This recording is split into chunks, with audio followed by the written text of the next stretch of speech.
नमस्ते, मैं अमिताभ बच्चन आप सभी का स्वागत करता हूं इस खास प्रस्तुति में, जहां हम एक ऐसी शख्सियत की यादों को ताज़ा करेंगे जिन्होंने अपने जीवन से हमें सिखाया कि असंभव कुछ भी नहीं। एक ऐसा नाम जो विज्ञान, प्रेरणा और देशभक्ति का प्रतीक बन गया, डॉ एपीजे अब्दुल कलाम। 15 अक्टूबर 1931 को तमिलनाडु के रामेश्वरम में एक साधारण परिवार में जन्मे कलाम साहब भारत के 11वें राष्ट्रपति बने और देश को नई ऊंचाइयों पर पहुंचाया। ये कहानी है उनके संघर्षों की, उनके सपनों की और उन उपलब्धियों की जिन्होंने उन्हें मिसाइल मैन से जनता के राष्ट्रपति बना दिया। दोस्तों, कलाम साहब का नाम सुनते ही सबसे पहले जो तस्वीर दिमाग में आती है वो है एक ऐसे वैज्ञानिक की जिसने भारत को मिसाइल से ताकतवर बना दिया।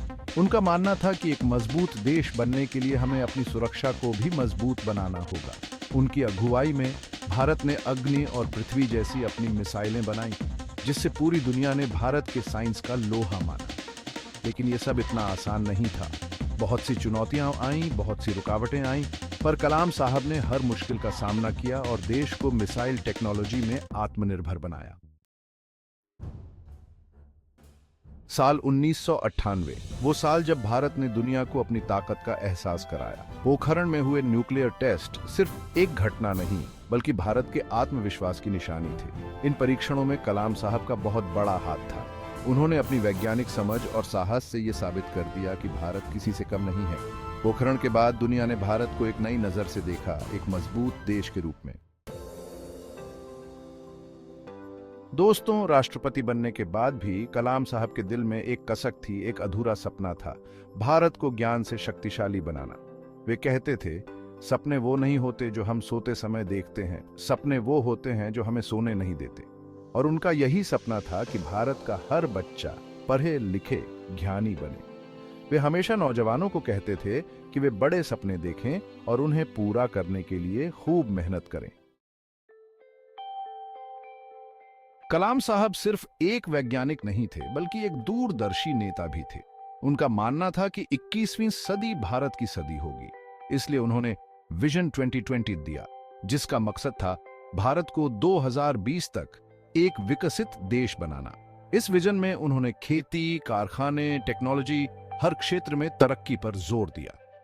उनका मानना था कि अगर हम सब मिलकर कोशिश करें तो भारत को दुनिया का सबसे आगे देश बनाने से कोई नहीं रोक सकता।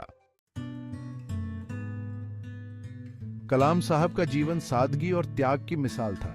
राष्ट्रपति जैसे बड़े पद पर रहते हुए भी उन्होंने कभी भी दिखावा नहीं किया। उनके पास अपनी कोई जायदाद नहीं थी और अपनी कमाई का बहुत सा हिस्सा वे दान कर देते थे। उनका मानना था कि एक सच्चा नेता वही होता है जो लोगों की सेवा को ही अपना काम मानता है। दोस्तों, कलाम साहब आज हमारे बीच नहीं हैं, लेकिन उनकी बातें, उनके विचार आज भी हमें रास्ता दिखाते हैं। वे कहते थे, मुश्किलें जिंदगी का हिस्सा हैं, लेकिन इन्हीं मुश्किलों को पार करके ही हम कामयाब हो सकते हैं। उनका जीवन हमें सिखाता है कि सपने देखना और उन्हें पूरा करने के लिए कड़ी मेहनत करना कितना जरूरी है। डॉ कलाम का जीवन हमेशा हमें याद दिलाता रहेगा कि कैसे एक साधारण परिवार से आकर भी कोई व्यक्ति अपने कामों से महान बन सकता है। उनका मानना था कि शिक्षा और ज्ञान ही किसी भी इंसान और देश को आगे बढ़ा सकते हैं।